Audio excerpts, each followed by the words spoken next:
Porque la felicidad no es lo que nos pasa, sino cómo interpretamos lo que nos pasa.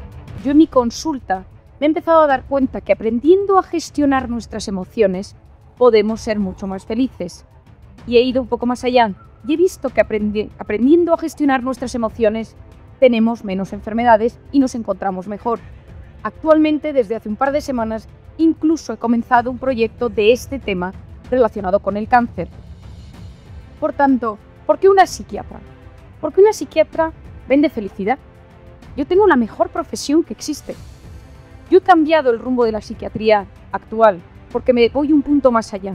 Yo no trato, yo utilizo pastillas, medicación de vez en cuando, pero yo trabajo las emociones, trabajo los traumas, voy al interior del ser humano hasta conseguir desmontar ese nudo que nos bloquea y nos impide ser felices.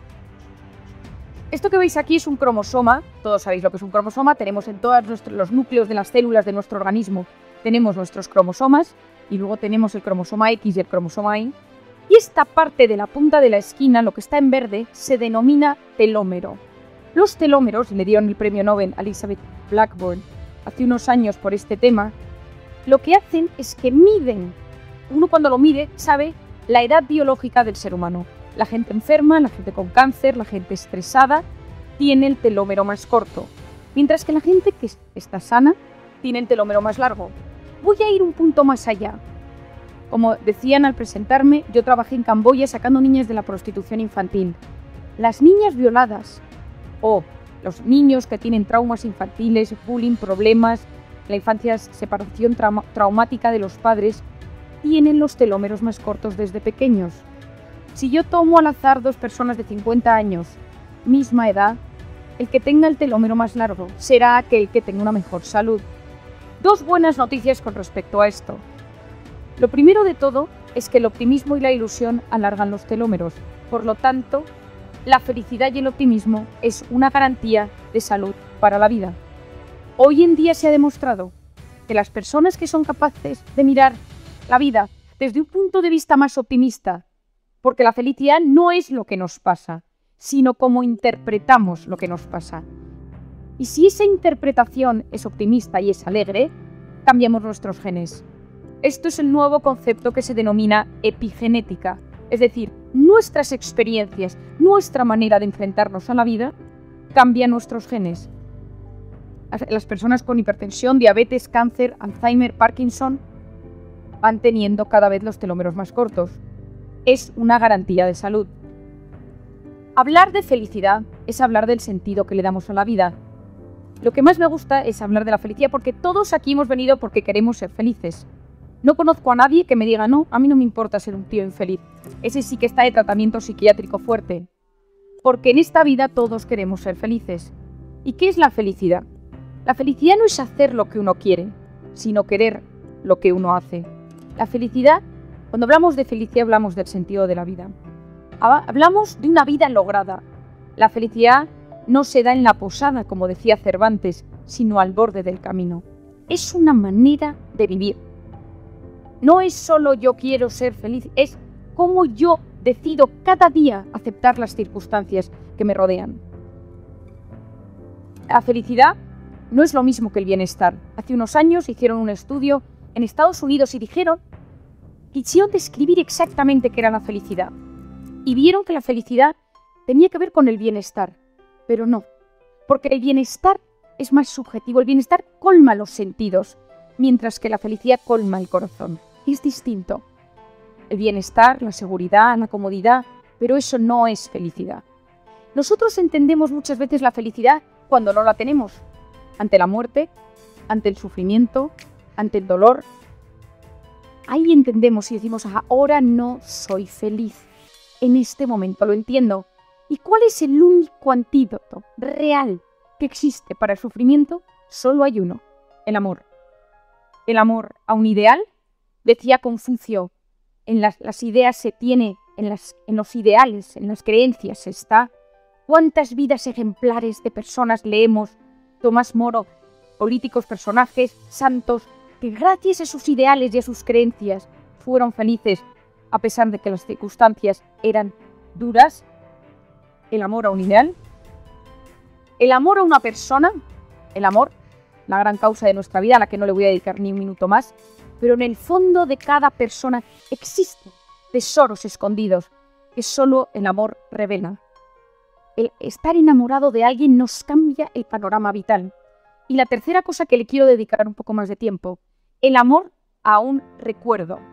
No sé si alguna de vosotras ha leído el libro de Viktor Frankl, El hombre en busca de sentido, pero es un libro que recomiendo. Viktor Frankl, médico, psiquiatra, judío, que acaba en un campo de concentración en Auschwitz, y él empieza a darse cuenta que hay gente que se muere todos los días y otros que no mueren.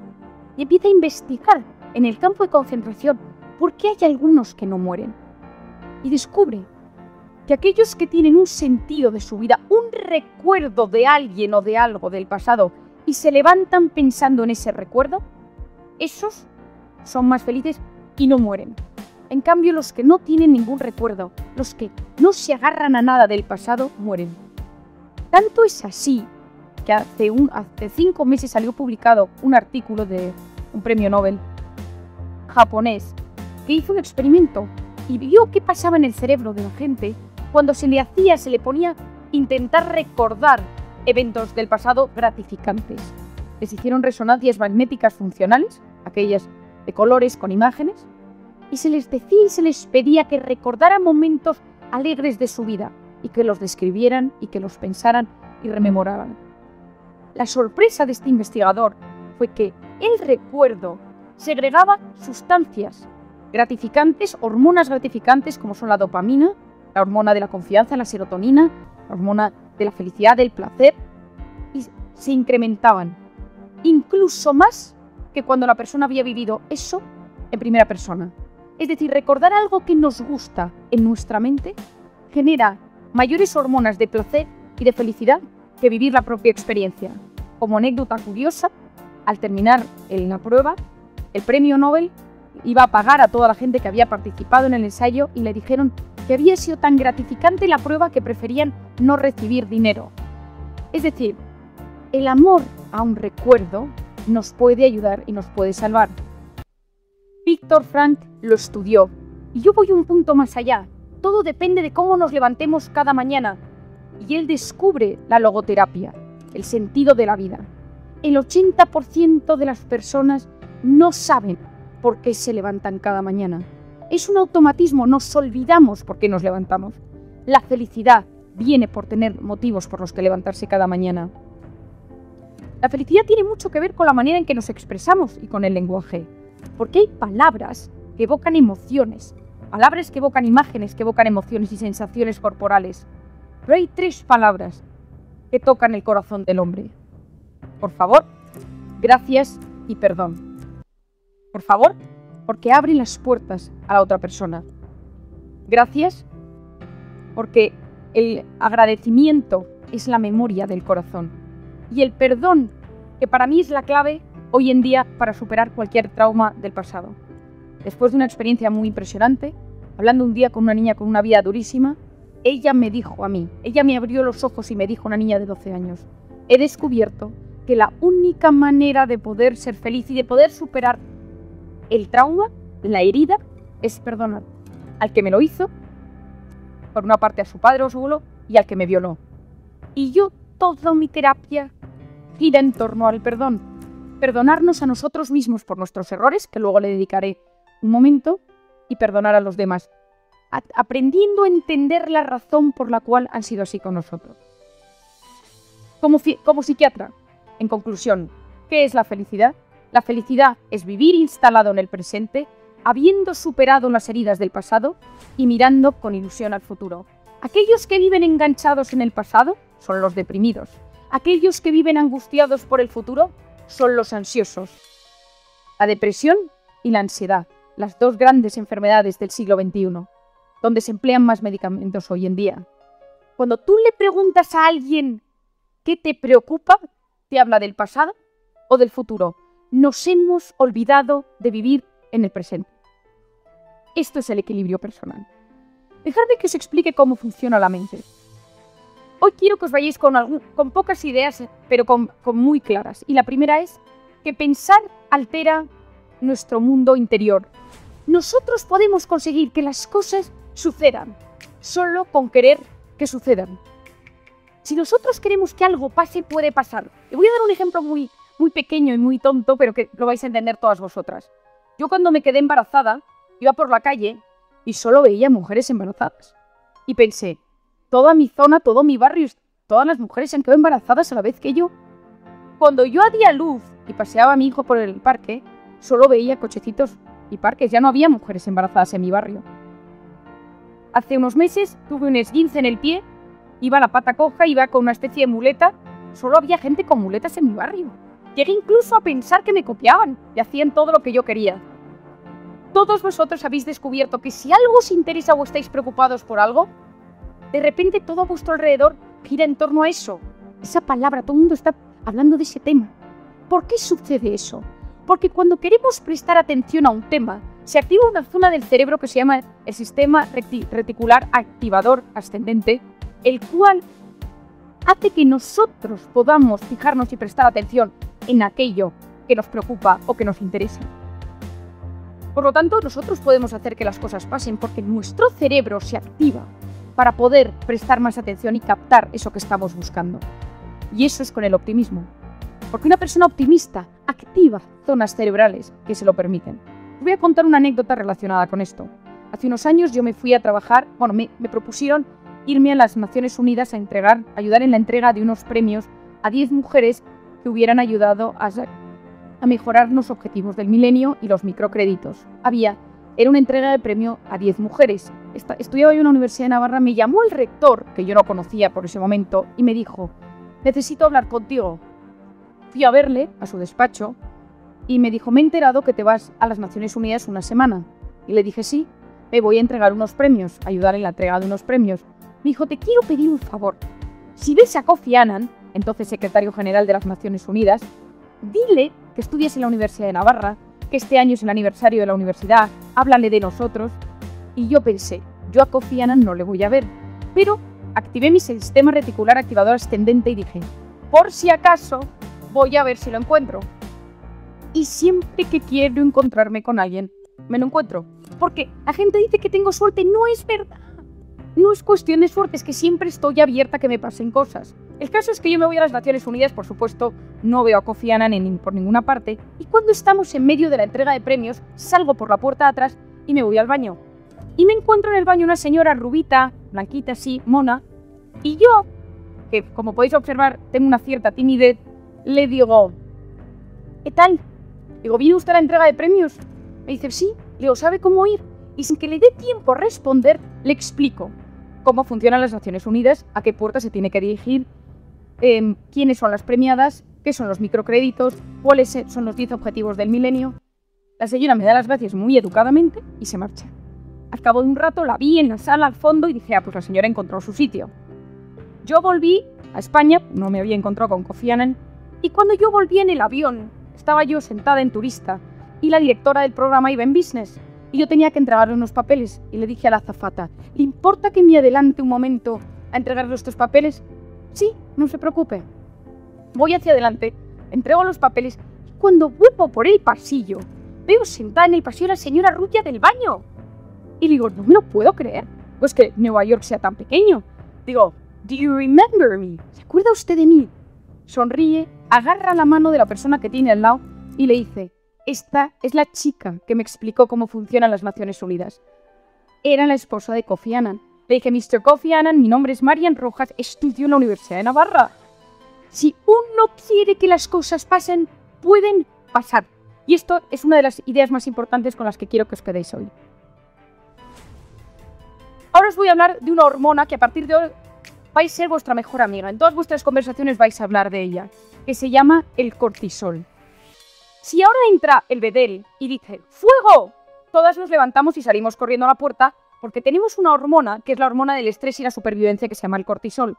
Si no tuviéramos cortisol, nos quedaríamos sentadas y diríamos ¡ay! Pues vamos a ver cómo se quema el edificio, qué interesante. Por lo tanto, a pesar de que os voy a hablar de cosas muy negativas de esta hormona, es fundamental para la supervivencia. Es la famosa hormona que si uno se encuentra con un león delante, uno puede salir corriendo gracias a esta hormona. ¿Qué pasa? Que salimos fuera, nos dicen que hay fuego, estamos fuera y nos dicen, no, ha sido una falsa alarma. es que está estropeado el sistema de alarmas. Y nos volvemos a sentar 10 minutos después, todos en el mismo sitio, y yo sigo con mi conferencia. Ninguna se sienta de la misma forma. Todo el mundo está como inquieto. Uno tiene como una sensación rara. Nadie puede olvidarse que ha salido corriendo por un posible fuego. ¿Por qué? Porque la hormona del cortisol tarda entre 6 y 8 horas en bajar y volver a sus niveles normales. Es decir, el pico es muy rápido, la bajada es lenta. Imaginaros que seguís aquí sentadas y entonces una empieza a pensar, ¿y si en verdad no está estropeada la alarma? ¿Y sí que hay un incendio y se ha equivocado el bedel? ¿Estamos aquí? ¿Cómo voy a salir yo? Porque estoy en medio. Pues tendría que levantarme y empieza a agobiarse y a pensar qué pasaría. Se produce solo con pensarlo el mismo pico de cortisol. Imaginaros que volvéis aquí 3 meses después a otra conferencia. La persona que ha estado así de agobiada dice, no, yo me voy a poner cerca de la puerta porque yo no me fío. Pero en ese momento alguien le dice, no, siéntate conmigo. Le sienta adelante y se pasa toda la conferencia pensando, ¿y si hay un fuego? Se produce el mismo pico de cortisol. Es decir, solo con pensar en negativo nuestro cuerpo sufre exactamente como si eso estuviera sucediendo. Hace unos meses hice un experimento y se puso a voluntarios en una resonancia magnética funcional. Se les puso y se les dijo, imaginaros que os llaman para deciros ahora mismo que tu padre ha tenido un infarto. Imagínatelo. Y se les hacía pensar e imaginarse cómo vivirían y se vio que se producía un pico de cortisol en sangre fortísimo. 2 semanas después se hizo el mismo experimento y se les dijo, imaginaros que os llaman para deciros que habéis ganado 20 millones de dólares y no tenéis que pagar impuestos. Y en ese momento se vio que solo con imaginarse lo positivo se elevaban las hormonas de la dopamina y serotonina. ¿Qué pasa cuando el cortisol está elevado constantemente? Porque estamos constantemente preocupados. No olvidemos que el 90% de las cosas que nos preocupan nunca, jamás suceden. Vivimos constantemente preocupados por cosas que no van a pasar, pero nuestro cuerpo está sufriendo como si esas cosas estuvieran sucediendo. ¿Qué pasa cuando el cortisol está elevado durante mucho tiempo por estrés, por preocupación, por tensión, porque tenemos un marido que no nos trata bien, porque tenemos una suegra terrible, porque nuestro hijo nos da problemas, porque tenemos algún tema económico que nos acucia? ¿Qué es lo que pasa con el cortisol? Que se eleva de manera crónica y produce 2 efectos. Uno a nivel físico y otro a nivel psicológico. A nivel físico, desde la punta de la cabeza a la punta del pie, pérdida de pelo, tiembla el ojo, problemas para tragar, como la sensación de tener una bola aquí, problemas intestinales, colon irritable, infecciones de repetición, artritis, fibromialgia, migrañas, parestesias, es decir, que las manos o los pies uno tiene sensación de que se duermen, incluso taquicardias, sensación de que falta el aire. Eso son los síntomas físicos. Y los síntomas psicológicos son un cambio en los patrones de sueño. Uno dice, yo llevo un tiempo que no descanso bien, no estoy bien, me acuesto pero mi cabeza no consigue parar la cabeza. O al revés, me levanto por las mañanas, pero la sensación es de no haber descansado. O me levanto muchas veces por la noche y me despierto varias veces. Otro síntoma es fallos de memoria. Nosotros tenemos una zona en nuestro cerebro que se denomina el hipocampo, que es la zona de memoria y de retención de datos a corto plazo. El hipocampo, en su membrana, tiene muchos receptores de cortisol. Cuando uno está muy estresado y muy tenso, empieza a notar fallos de memoria. ¿Cuánta gente veo en mi consulta de 40 años que viene y dice, doctora, vengo por un inicio de Alzheimer? Eso no es Alzheimer, es estrés, tensión y hipocampo bloqueado por hormonas del cortisol. ¿Qué más sucede? Irritabilidad. El cortisol está muy encargado de la irritabilidad, esa sensación que tenemos de vez en cuando de que estamos enfadados con el mundo. Y de manera crónica, cuando esto sucede de manera crónica y el cortisol está constantemente elevado por estados de estrés crónico, uno llega a la depresión. Hay estados depresivos que tienen que ver con la ansiedad. Gente que dice, yo llevo 20 años tratada con antidepresivos, cuidado, que eso no es una depresión. Gente que dice, no respondo a antidepresivos, tengo una depresión, cuidado, que puede ser estados de estrés crónico y hay que tratar con otro tipo de medicación. ¿Cuáles son las maneras de librarnos del cortisol tóxico que tenemos en nuestro organismo? 5 consejos. El primero es hacer ejercicio. ¿Cuánta gente no puede ir a dormir? Y esto pasa seguro que con alguno de vuestros hijos o maridos que salen muy estresados del trabajo Y si no van a correr, si no van al gimnasio, si no hacen algo de ejercicio, no consiguen dormir. ¿Por qué? Porque el cortisol, cuando uno hace ejercicio, se elimina a través del hígado. Y por eso esa sensación, cuando uno ha hecho un día ejercicio, ha ido a correr, ha jugado un partido de tenis, ha nadado, que uno dice, ¿por qué me encuentro tan bien? Porque hemos eliminado mucho tóxico dentro de nuestro organismo, a la vez que se generan endorfinas. El segundo consejo es detectar quién cerca de nosotros es una persona tóxica. Todos tenemos a alguien cerca de nosotros que es tóxico. ¿Y qué es una persona tóxica? Esa persona que cuando nosotros llevamos 10 minutos con ella, nos ha enfadado, nos ha cambiado el ánimo, tenemos ganas de pegar a alguien, nos ha vaciado la batería de nuestro organismo. Hay gente que tiene esa fuerza. Lo malo es cuando es nuestro marido, porque lo tenemos todo el día ahí. Si es una persona a la que vemos una vez al año, no hay problema, porque la gente que ves una vez al año, pues más o menos la controlas. Pero ¿qué pasa cuando tienes una persona tóxica con la que vives todos los días? Esa gente tiene la capacidad de deshacerte, de desestabilizar tu día con una frase, una mirada. Y lo más importante es decir, ¿quiénes son las personas tóxicas de mi vida? Porque cuando uno sabe quiénes son las personas tóxicas, uno puede trabajar con ello. ¿Cómo se lidia con una persona tóxica? Yo siempre digo que hay dos cosas. La primera es decir, ¿es un tóxico universal? Es decir, ¿todo el mundo le ve tóxico? ¿Todo el mundo piensa lo mismo de él? ¿O es un tóxico personal? Es decir, hay gente que le cae muy bien, hay gente que se lleva muy bien con esta persona, pero yo no le puedo soportar. No tiene nada que ver, porque si es un tóxico universal, pues bueno, quizá haya que eliminarle Pero esa persona, el tóxico universal, tiene un problema.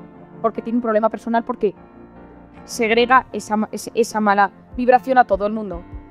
Pero cuando es un tóxico que es para nosotros, especialmente para nosotros, yo siempre digo que hay que hacer dos cosas. La primera es, ¿por qué me afecta tanto lo que me dice? ¿Y qué me genera lo que me dice? Por otra parte, al igual que hablo de las personas tóxicas, tenemos que detectar quiénes son las personas vitamina, que son aquellas que con estar con ellas 10 minutos, un día que estamos tristes, preocupados, angustiados, sabemos que tienen la capacidad de devolvernos la salud, la vida y la alegría. Y tenerlas detectadas porque existen en nuestras vidas. Y hay momentos y etapas en las que estamos mal y decimos, es que llamaría a esta prima mía que me cae tan bien, pero no la quiero molestar. Perdona, pero una persona vitamina está hecha para esto, para que te ayude en los momentos que lo necesitas. El tercer consejo son los pensamientos positivos. Cuando yo os hablo del cortisol, os hablo de que la ira, el nihilismo, la desesperanza, la tristeza, cuando estas existen se segrega cortisol y disminuye el riego sanguíneo en la corteza prefrontal izquierda del cerebro, que es la zona encargada de la toma de decisiones y la planificación. Cuando uno está enfadado, tiene menos sangre en la zona donde puede tomar decisiones. Cuando uno utiliza los pensamientos positivos, los mensajes cognitivos positivos, y dice, lo voy a conseguir, esto lo soluciono, se produce un aumento del riego sanguíneo en esa zona. Es decir, solo con pensar que las cosas nos pueden salir bien, alteramos nuestro cerebro. Tanto es así que hoy se ha visto que la gente que tiene curiosidad, ilusión, optimismo, se produce una neurogénesis de neuronas, es decir, lo que toda la vida habíamos estudiado, al menos yo en medicina, que las neuronas cuando morían para siempre, se ha descubierto en los últimos años que no es cierto. Podemos regenerar neuronas. Y una de las maneras de regenerar neuronas es a través del optimismo. Porque se ha observado que la gente que se levanta por la mañana con optimismo, con ilusión, al cabo de 2-3 semanas se produce un movimiento de neuronas de diferentes zonas de la corteza cerebral hacia el hipocampo y tenemos nuevas neuronas en la zona de memoria de aprendizaje. El optimismo cambia nuestras neuronas, modifica zonas cerebrales. El cuarto consejo es la meditación. Cuando yo hablo de la meditación, cuando yo empecé a estudiar todo este tema, estuve en Londres trabajando con un investigador que había publicado muchas cosas relacionadas con mindfulness. No sé si alguno ha ido a hablar de esto. Mindfulness es una técnica muy parecida al yoga, parecida a la oración que tiene una tradición oriental, en la cual uno presta atención a cómo se siente físicamente mientras respira, con una característica principal. 2. Una atención plena a cómo uno se siente físicamente y uno se va fijando y uno se fija donde se van los pensamientos y los vuelve a traer. Y por otra parte, con una sensación de abandono. Es decir, yo no puedo controlarlo todo, por lo tanto me abandono. Esto viene de la cultura oriental. A todos los psiquiatras de casi todos los hospitales de España nos han formado en mindfulness y en muchas empresas, en muchos hospitales, todas las mañanas antes de empezar a trabajar hay una sesión de 10 minutos de esto. En Estados Unidos está por todas partes. Cuando yo hablé con el investigador con el que yo trabajaba, el profesor Andrea Danese, yo le pregunté, ¿la oración de los cristianos, de los católicos, sirve? Y me dijo él, sí, siempre y cuando esté el centro de esa meditación sea el abandono. A mí me resulta mucho más fácil abandonarme en Dios que abandonarme en la nada. Pero en los asiáticos se abandonan en la nada y les va muy bien. En Estados Unidos se ha investigado esto hasta tal punto que hay varios investigadores que se han ido a los conventos y a los monasterios donde no existe el cáncer, el Parkinson, el Alzheimer, la hipertensión, la diabetes en los conventos de clausura. Y han estudiado qué pasa allí. La alimentación, tampoco es que coman tan bien. Yo conozco muy bien un convento de clausura, tampoco es que coman tan bien. Tampoco es que las condiciones meteorológicas sean las mejores, porque el convento que yo conozco ni tiene calefacción y hace muchísimo frío. ¿Qué es lo que hace que las monjas y los monjes no tengan cáncer en sus monasterios? Una de las hipótesis que se está barajando es la meditación. Se ha observado que la gente que medita 10 minutos al día, reza, que medita tranquilamente, no que está preocupada y le da vueltas a temas, no es lo mismo. Que la gente que medita 10 minutos al día aumenta el grosor de la corteza cerebral, disminuye la hipertensión, la diabetes y el riesgo de enfermedades cardiovasculares. Acabo de publicar un capítulo en un libro hecho por un investigador español muy importante, en el cual él habla de todos los factores de riesgo de las enfermedades cardiovasculares y yo hablo del anti-aging mental y cardiovascular. Y la parte del capítulo que me pidieron que escribiera era de cómo la meditación y el mindfulness podía afectar al corazón. Y los resultados son asombrosos. Hoy en día en gente con cáncer, en gente con ictus, con infartos cerebrales, se ha observado que meditar hace incluso que la gente deje de tomar medicación. Y como quinto punto, el omega 3. El cortisol es una sustancia que segrega productos inflamatorios, tromboxano, proteoglicanos, es decir, moléculas interleuquinas, moléculas inflamatorias por todo el organismo. Es un inflamador del organismo. Por lo tanto, cuando uno está estresado, a la zona más vulnerable de nuestro organismo, en mi caso son los dientes, empiezo a tener dolor de dientes. La gente que tiene problemas intestinales empieza a tener problemas intestinales. Gente que tiene debilidad muscular tiene problemas musculares. El omega 3, que sirve para muchísimas cosas, pero en el caso que hoy nos atañe, frena la proliferación de todas esas sustancias. Hace como un protector, como un antiinflamatorio. Hoy en día la Asociación Americana de Psiquiatría recomienda el omega 3 asociado a todos los tratamientos psiquiátricos. Yo, por ejemplo, en las mujeres embarazadas con depresión, bajo la medicación vía oral y añado omega 3 y se ha visto que tiene el mismo resultado para la depresión en el embarazo. Los pacientes con esquizofrenia, trastornos bipolares, adicciones, etcétera, porque tiene muchas características positivas que ayudan.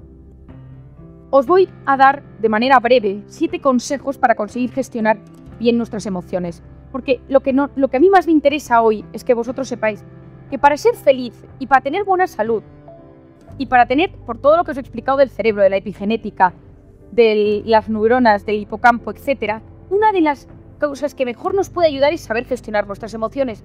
¿Y eso cómo se hace? El primer punto es conocerse. Y cuando digo conocerse es conocerse de verdad. ¿Quién soy yo? Yo veo gente en mi consulta todos los días y les digo, descríbete, y me dice, bueno, yo soy simpática, la gente me quiere, tengo amigas. Digo, no, pero profundiza. No lo sé. Yo siempre hablo de que, y muchas veces lo utilizo para que la gente se conozca mejor, y digo, háblame de ti y de cómo te ven los demás. Porque todos tenemos 3 facetas. La que mostramos a los demás, es decir, la que los demás ven. Por otra parte, lo que yo quiero mostrar a los demás y lo que en verdad soy. Lo que yo muestro a los demás es la imagen. Lo que yo creo que soy es el autoconcepto. Pero luego está la tercera faceta, que es la verdad. A mí cuando alguien me dice, es que no me conozco bien, le digo, ¿tu madre qué dice de ti? Que soy súper desordenado. ¿Eres desordenado? Yo creo que no. ¿Por qué tu madre dice que eres desordenado? Y así empiezo. ¿Por qué es importante conocerse? Porque cuando uno se conoce, uno se comprende. Cuando uno se comprende, uno se acepta. Y cuando uno se acepta, uno puede superarse. Conocernos, comprendernos, aceptarnos y superarnos.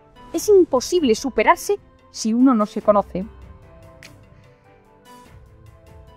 El segundo punto clave, importante y más hoy en un perfil de mujeres, con los hombres esto lo hablo de otro tema, cuidado con el exceso de autocrítica y exigencia. Huir del perfeccionismo excesivo. La gente excesivamente perfeccionista son los eternos insatisfechos. Nunca está suficientemente bien hecho esto, la comida no está en su punto, este documento que tengo que mandar no está bien, este email lo voy a volver a mirar, la ropa no está bien planchada. El perfeccionista es el eterno insatisfecho. En Harvard se ha observado que la gente, el 60-80% de la gente que está constantemente preocupada y que se exige mucho y se hace autoboicot interno, tiene muchas más migrañas, ellos lo han estudiado la migraña, que la gente que no lo tiene. Cuidado con el autoboicot, que nuestra voz interior sirva para subirnos, para elevarnos y no para hundirnos. ¿Cuántas veces nuestra voz interior te dice, no lo vas a conseguir, no puedes, eres un desastre, esto no está bien para ti? En ese momento, ese autoboicot, se vuelve a generar toda esa hormona del cortisol de la que os hablaba antes. Tenemos que usar nuestro diálogo interno, que existe constantemente, para apoyarnos, no para hundirnos. Ese diálogo que tenemos dentro de nosotros.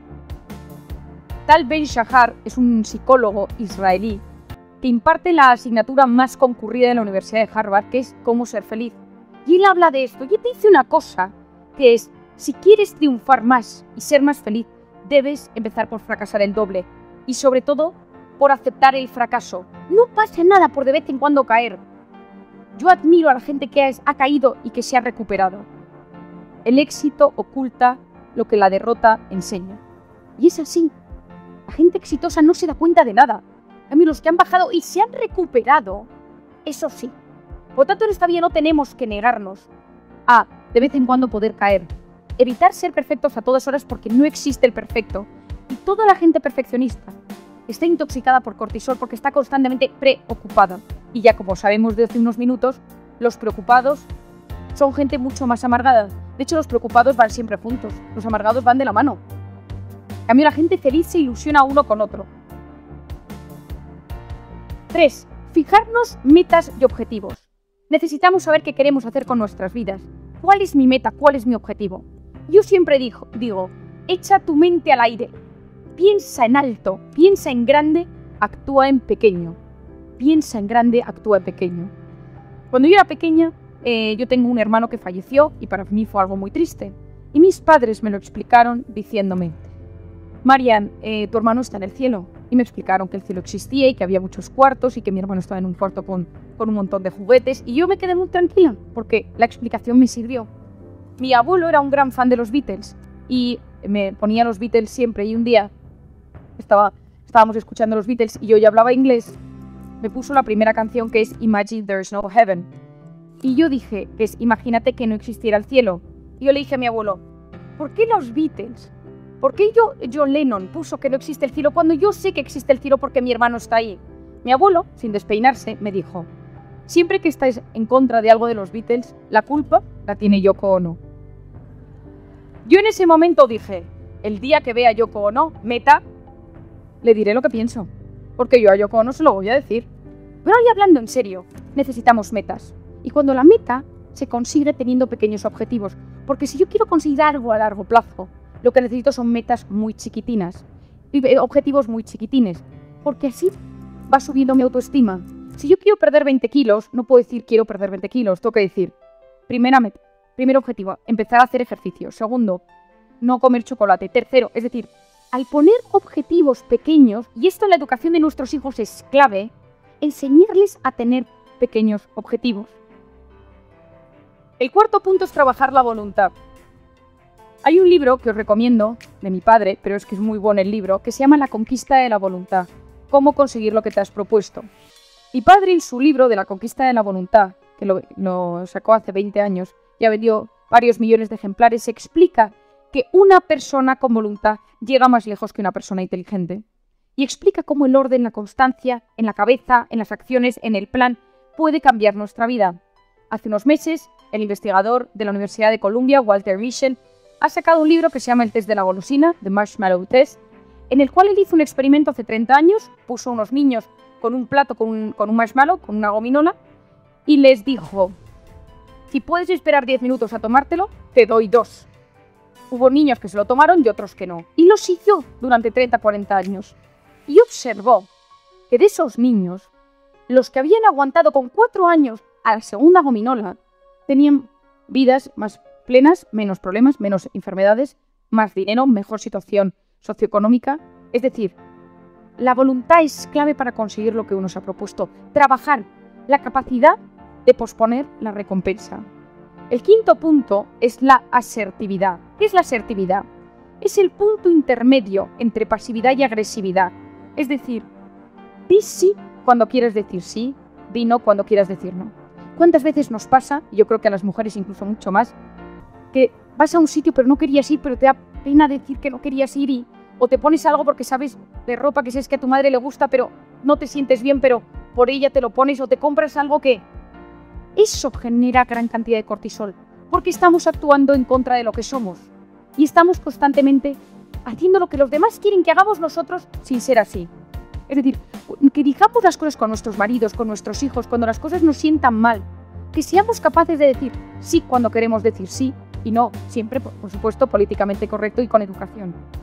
Pero sí es fundamental. Entonces, nosotros, si nos quedamos todo dentro, es como que nos tragamos clavos y hay que sacarlos. Más vale sacar un clavo y que haga daño a tener clavos dentro. No, a mí nada me afecta, todo me lo quedo para adentro. Esa persona que te está diciendo eso, migrañas, colon irritable, fibromialgia, dolores o ya incluso cáncer. Cuidado, aprender a gestionar nuestras emociones es aprender, gracias a la asertividad, a expresar cómo nos sentimos.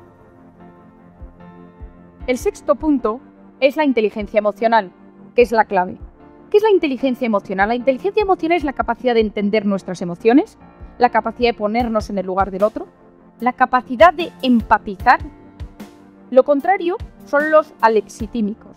A, partícula negativa, lexos, lenguaje, timia, emociones, la incapacidad para expresar las emociones.